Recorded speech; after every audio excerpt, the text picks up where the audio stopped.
Innal hamdalillah nahmaduhu wa nasta'inuhu wa nastaghfiruh wa na'udzu billahi min shururi anfusina wa min sayyiati a'malina. Man yahdihillahu fala mudhillalah wa man yudlil fala hadiyalah.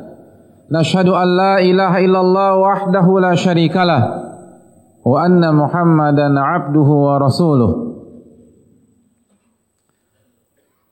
Ma'asyiral muslimin, sidang Jumat yang semoga Allah muliakan dan Allah rahmati.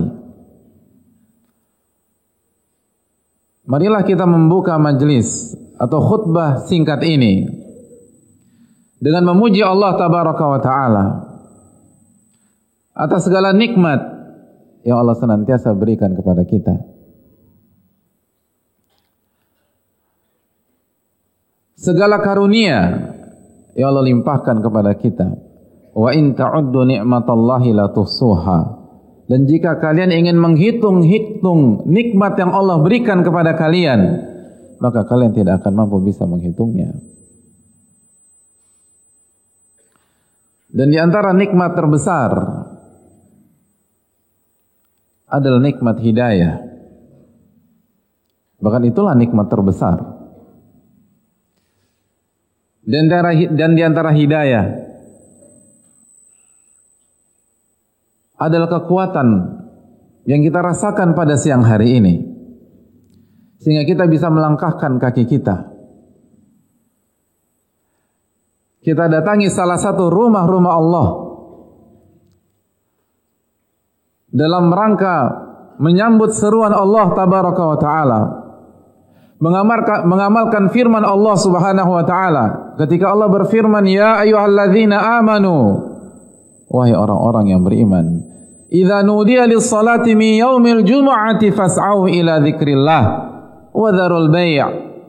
Apabila azan di waktu zuhur pada hari Jumat telah dikumandangkan, fas'au ila dzikrillah, maka bersegeralah mengingat Allah subhanahu wa ta'ala, bersegeralah menyambut panggilan Allah tabaraka wa ta'ala, bersegeralah menuju salah satu rumah-rumah Allah subhanahu wa ta'ala. Wa dzarul bai', dan tinggalkanlah jual beli kalian, tinggalkanlah urusan dunia kalian yang diwakilkan dengan transaksi jual beli di dalam ayat ini. Tinggalkanlah meeting-meeting kalian, tinggalkanlah pertemuan-pertemuan duniawi kalian, tinggalkanlah urusan-urusan kalian, tinggalkanlah transaksi-transaksi kalian, tinggalkanlah seluruhnya. Mengapa demikian, ma'asyiral muslimin? Kenapa kita diperintahkan untuk meninggalkan aktivitas yang sedang kita selenggarakan atau laksanakan pada saat itu? Allah mengajak kita berpikir dan menjelaskan alasannya. Dzalikum khairul lakum in kuntum ta'lamun. Karena salat Jumat kalian, khutbah Jumat yang kalian dengar, lalu salat 2 rakaat kalian, itu lebih baik, lebih mulia, lebih tinggi, lebih mahal daripada seluruh aktivitas-aktivitas dunia kalian. Jika kalian mengetahuinya, jika kalian mengerti, jika kalian paham apa yang Allah persiapkan untuk kita, jika kita mau mengistirahatkan sejenak aktivitas tersebut dan menyambut seruan Allah tabaraka wa ta'ala. Namun hadirin Allah muliakan, yang disayangkan, walakinna aktsaron nasi la ya'lamun, tapi banyak manusia tidak mengetahui, sehingga mereka dengan mudah mengacuhkan seruan dan panggilan azan pada hari Jumat. Oleh karena itu, kita yang diberikan taufik oleh Allah subhanahu wa ta'ala untuk bukan hanya mendengar dengan telinga kita, tapi mendengar dengan hati kita, sehingga kaki ini melangkah. Lalu kita tinggalkan itu semua, lalu duduk bersimpuh, lalu mengerjakan sholat 2 rakaat. Maka ini adalah karunia yang lebih baik daripada dunia dan seisinya. itu lebih baik daripada seluruh urusan duniawi kalian jika kalian mengerti dan paham apa ganjaran yang Allah berikan kepada kalian. Oleh karena itu bersyukurlah kepada Allah. Pujilah Allah tabaraka wa ta'ala yang telah memberikan taufik kepada kita, hidayah kepada kita, petunjuk kepada kita, dan kekuatan kepada kita. Karena ini bukan tentang kesehatan fisik. Di luar sana ada banyak orang yang sehat, tapi tidak bisa melangkahkan kakinya ke masjid untuk mengikuti salat Jumat. Karena ini masalah hidayah. Ini dipilih oleh Rabbul Alamin. Oleh karena itu, bersyukurlah ketika Allah memberikan hidayahnya kepada diri yang lemah ini, yang banyak khilaf ini, dan banyak dosa ini. Dan beristighfarlah kepada Allah tabaraka wa ta'ala. Ma'asyiral muslimin yang Allah muliakan. Sebagaimana salawat beriring salam, semoga senantiasa tercurah kepada Rasulullah sallallahu alaihi wasallam beserta para keluarga, para sahabat, dan orang-orang yang istiqomah berjalan di bawah naungan sunnah beliau sampai hari kiamat kelak. Ma'asyiral muslimin yang Allah muliakan. Dan marilah kita bertakwa kepada Allah. Ya ayyuhalladzina amanu, wahai orang-orang yang beriman, ittaqullaha haqqa tuqatih wa la tamutunna illa wa antum muslimun. Wahai orang-orang yang beriman, bertakwalah kepada Allah dengan sebenar-benarnya takwa. Bertakwalah kepada Allah dengan takwa yang sejati. An yuta' wa la yu'sa. Taatlah kepada Allah dan jangan maksiati Allah Subhanahu wa taala. An yuzkar wa la yunsa. Ingatlah kepada Allah dan jangan lupakan Allah Subhanahu wa taala. Wa an yushkar wa la yukfar. Dan bersyukurlah kepada Allah dan jangan kufuri nikmat Allah Subhanahu wa taala. Itulah arti atau itulah salah satu keterangan para ulama ketika para ulama mengatakan kepada kita, bertakwalah kepada Allah Subhanahu wa taala, taat kepada Allah, ingatlah kepada Allah, dan bersyukurlah kepada Allah Subhanahu wa taala. Jangan bermaksiat kepada Allah, jangan lupakan Allah. Kecuali kita lagi butuh saja baru kita ingat kepada Allah Subhanahu wa taala. Pantaskah? Hadirin, kita saja nggak suka dengan teman kita yang baru hubungi kita ketika dia lagi butuh dan lupa sama kita ketika dia sedang nyaman. Lalu pantaskah kita memperlakukan Rabb kita seperti itu? Kita hanya sujud ketika kita sedang sakit. Kita angkat tangan ketika kita sedang terlilit hutang. Kita minta kepada Allah ketika kita sedang nggak punya apa-apa. Tapi begitu Allah kasih nikmat kepada kita, Allah lancarkan bisnis kita, Allah kasih harta, Allah kasih proyek yang baik, Allah dilupakan. Allah dilupakan. Rabb yang kita mengemis kepadanya pada saat kita susah, ya Rabbi, atau Allahumma, Allahumma, kita lupakan dia Subhanahu wa ta'ala ketika kita merasa sudah bisa berdiri dengan kedua kaki kita sendiri. Dan itu ilusi, karena manusia tidak mampu bisa berdiri dengan dirinya sendiri kecuali dengan taufik dan hidayah dari Allah tabaraka wa ta'ala. Lalu bersyukurlah kepada Allah. Sekali lagi, nikmat Allah sangat banyak. Bukankah oksigen yang kita hirup itu adalah nikmat Allah Subhanahu wa ta'ala? Jantung yang berdetak ini adalah nikmat dari Allah Subhanahu wa ta'ala. Tertawalah sesuka hati kita. Tapi begitu seseorang mendapatkan serangan jantung, bisakah dia tertawa, hadirin? Bisakah dia tetap mempertahankan egoismenya, arogansinya? Manusia pada saat itu pucat pasi. Lalu ia tunduk kepada Rabbul Alamin. Oleh karena itu, sebelum waktu itu terlambat, marilah kita bertakwa kepada Allah Subhanahu wa taala dengan sebenar-benarnya takwa. Wala tamutunna illa wa antum muslimun. Dan janganlah kalian wafat kecuali dalam kondisi beriman kepada Allah, kecuali dalam kondisi berislam kepada Allah, tunduk kepada Allah, dan patuh kepada Allah Subhanahu wa taala. Ma'asyiral muslimin yang Allah muliakan, takwa adalah wasiat yang harus senantiasa kita ingat. Wa dzakir fa inna dzikra tanfa'ul mu'minin. Berilah peringatan dan ulang-ulang nasihat, karena peringatan yang diulang-ulang itu sangat bermanfaat bagi orang-orang yang beriman.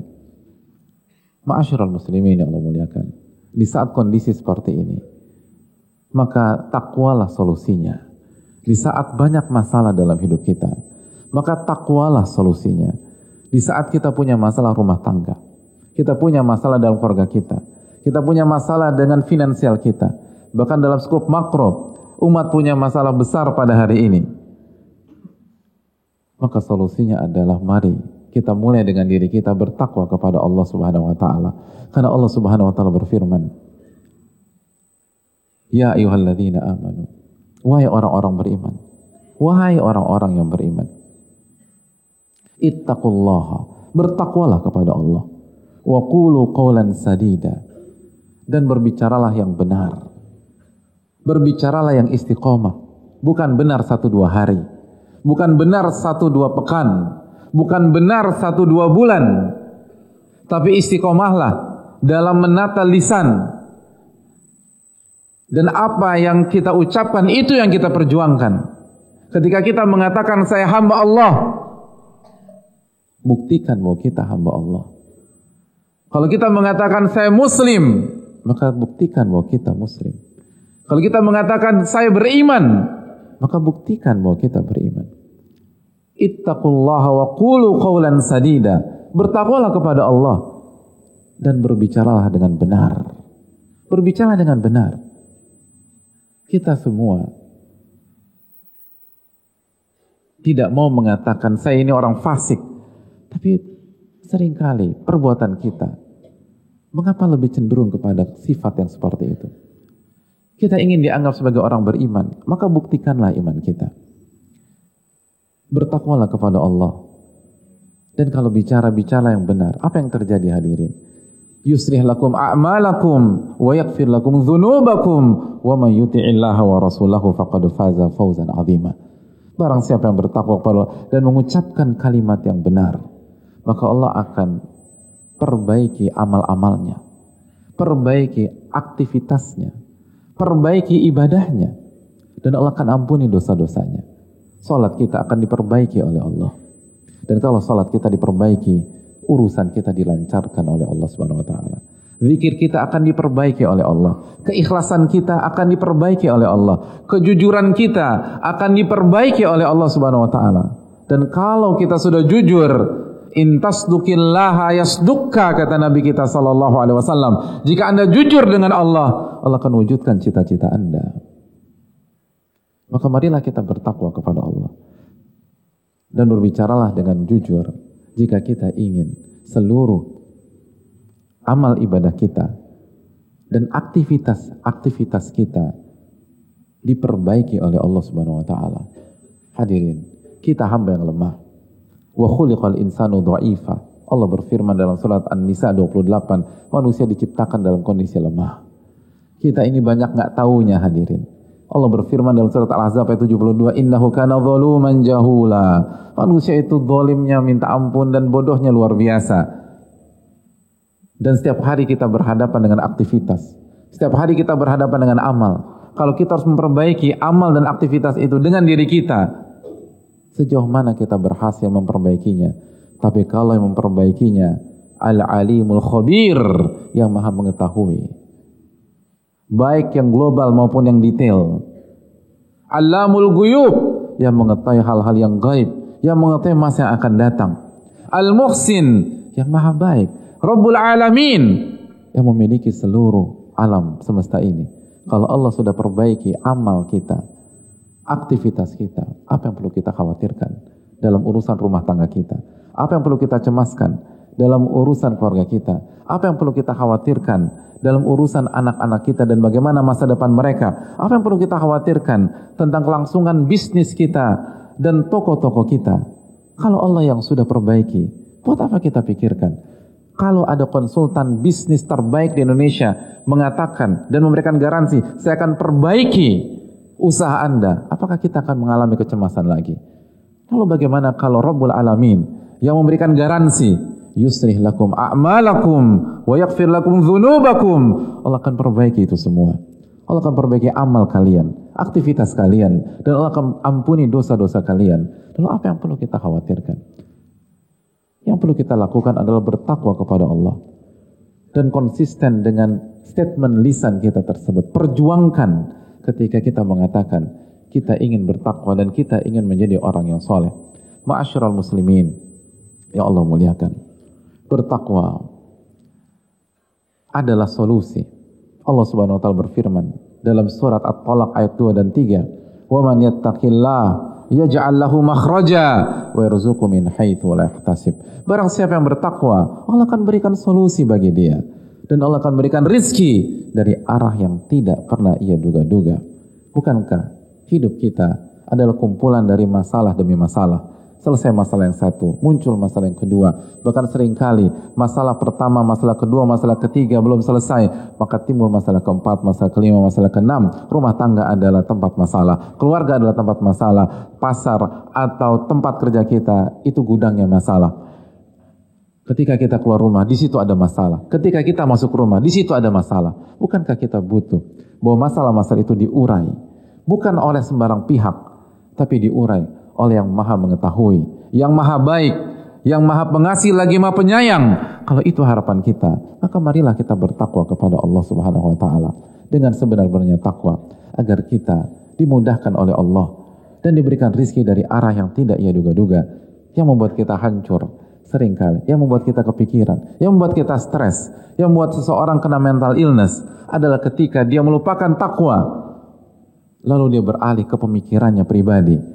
Allah Subhanahu wa taala mengatakan, bertakwalah, maka Allah akan berikan jalan keluar dan rizki dari arah yang tidak Anda duga-duga, dari arah yang tidak Anda pikirkan sebelumnya. Oleh karena itu, kenapa kita overthinking? Kenapa kita banyak mikir dan lupa berzikir dan bertakwa kepada Allah, sedangkan Allah yang jamin bahwa solusi, bahwa rizki itu justru dari arah yang tidak Anda pikirkan sama sekali.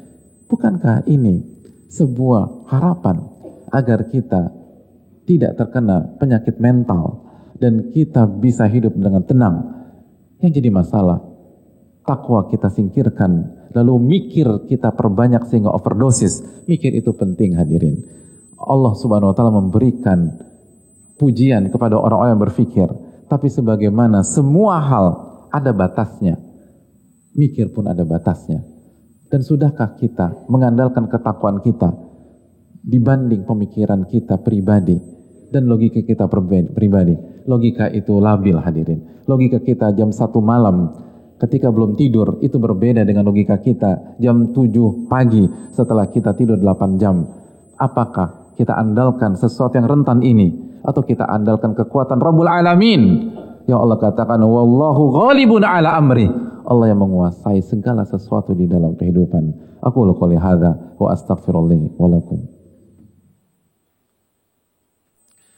Alhamdulillah hamdan katsiran thayyiban mubarakan fihi kama yuhibbu rabbuna wa yardah. Wassalatu wassalamu ala nabiyyina Muhammadin wa ala alihi wa sahbihi ajmain. Ma'asyiral muslimin yang Allah muliakan. Ada sebuah kalimat mutiara dari seorang nama besar di masa klasik yang bernama Daud At-Ta'i rahimahullahu taala. Daud At-Ta'i ini mengatakan, "Ma akhrajallahu 'abdahu min dhullil ma'asi ila 'izzi taqwa illa agnahu bila mal wa 'azzahu bila ashirah wa anasahu bila anis." Para ulama kita mengatakan, tidaklah Allah keluarkan seorang hamba dari kehinaan maksiat menuju kemuliaan ketakwaan kecuali, maksudnya hadirin, tidaklah orang berpindah dari kehidupan yang penuh dengan maksiat menjadi kehidupan yang penuh dengan ketakwaan. Dia mulai sholat, dia mulai berzikir, dia mulai jalankan perintah, dia mulai menjauhi larangan-larangan Allah Subhanahu wa taala, kecuali ada perubahan di dalam hidupnya. Apa perubahan dalam hidupnya tersebut? Disebutkan ada 3 perubahan. Yang pertama, Allah akan cukupkan dia walaupun tanpa harta yang banyak. Allah akan membuat dia merasa berkecukupan, dia merasa kaya. Hadirin, ada sebuah kesalahan dalam hidup selama ini. Kekayaan bukan tentang harta. Kekayaan itu tentang rasa. Nabi kita SAW bersabda, "Laisal gina an kathratil arad, wa innamal gina gina nafas." Kekayaan itu bukan banyaknya aset dan harta. Kekayaan adalah kekayaan jiwa. Apa yang Anda rasakan? Kita punya harta miliaran rupiah, tapi kalau hati kita kerdil, hati kita seperti meminum air laut, kita akan terus merasa tidak cukup, tidak cukup, tidak cukup, tidak cukup. Tapi kalau kita punya uang sekedarnya, tapi Allah berikan qanaah, Allah berikan kecukupan, Allah memberikan kekayaan hati, maka kita akan hidup dengan tenang. Hadirin Allah muliakan. Makanya ulama mengatakan bahwa apabila Anda qanaah, maka rasa yang Anda rasakan dengan para raja dunia itu sama, tidak ada berbeda.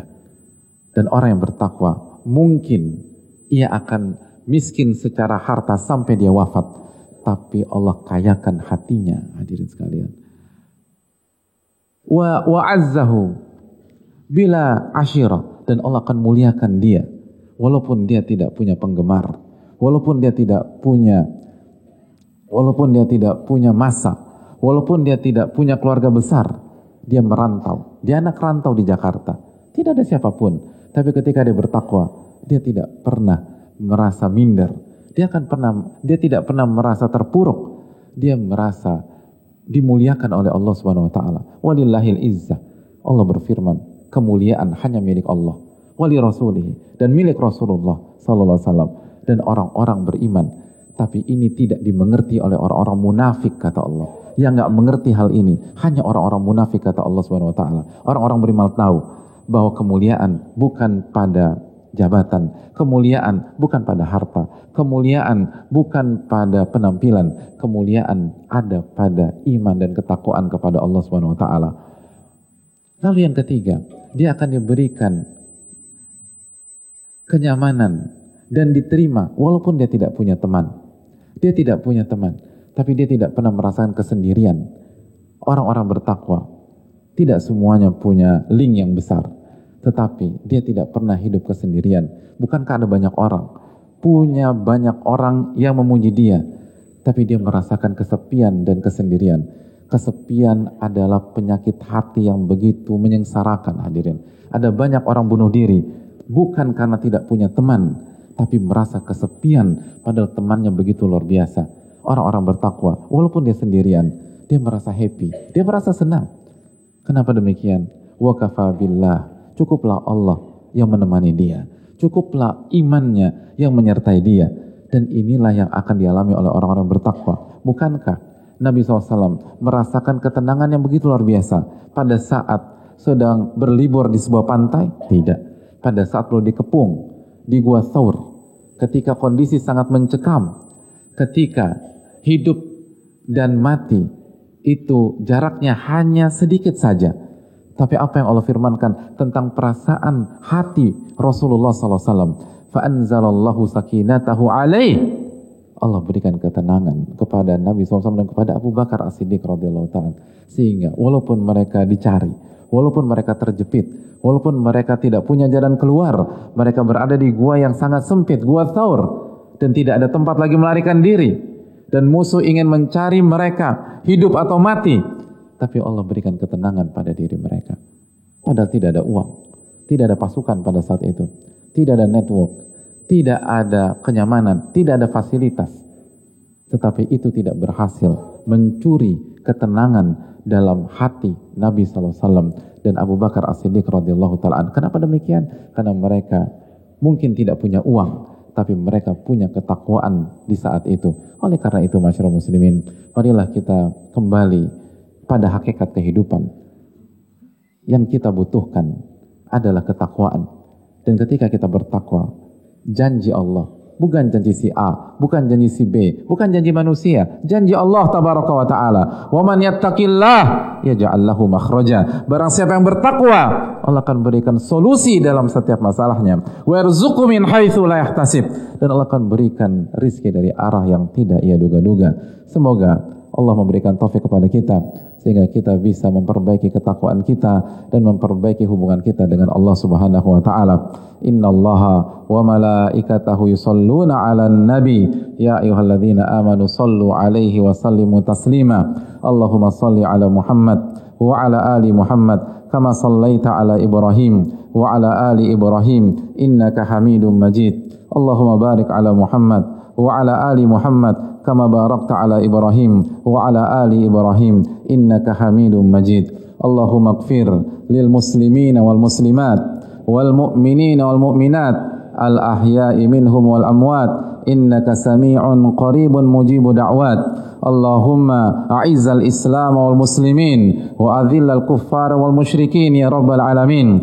Rabbana inna nas'alukal huda والتقى والعفاف والغنى اللهم إنا نسألك علما نافعا ونعوذ بك من علم لا ينفع اللهم إنا نعوذ بك من علم لا ينفع ومن قلب لا يخشع ومن نفس لا تشبع ومن دعوة لا يستجاب لها اللهم انصر إخواننا المسلمين في فلسطين اللهم انصر إخواننا المسلمين في فلسطين وفي كل مكان اللهم انصرهم نصرا عزيزا اللهم انصرهم على القوم الكافرين اللهم أنج إخواننا المسلمين المستضعفين في فلسطين اللهم أنج إخواننا المسلمين المستضعفين في فلسطين اللهم أنج إخواننا المسلمين المستضعفين في فلسطين وفي كل مكان يا رب العالمين اللهم ارحم موتاهم وتقبل شهداءهم واشف مرضاهم وداوي جرحاهم واحفظ أطفالهم ونساءهم وأفرج عليهم صبرا وأفرج عليهم صبرا وأفرج عليهم صبرا اللهم عيد المسجد الأقصى إلى رحاب المسلمين اللهم عليك من ظلمهم فإنهم لا يعجزونك اللهم عليك باليهود المغضوب عليهم فإنهم لا يعجزونك اللهم اشدد وطأتك على اليهود الظالمين ومن أعنهم وأيدهم اللهم اجعلها عليهم سنين كسن يوسف اللهم لعنهم لعنا كبيرا اللهم لعنهم لعنا كبيرا اللهم لعنهم لعنا كبيرا اللهم تقبل منا إنك أنت السميع العليم وتب علينا إنك أنت التواب الرحيم ربنا آتنا في الدنيا حسنة وفي الآخرة حسنة وقنا عذاب النار وصلى الله وسلم على نبينا محمد وعلى آله وصحبه أجمعين.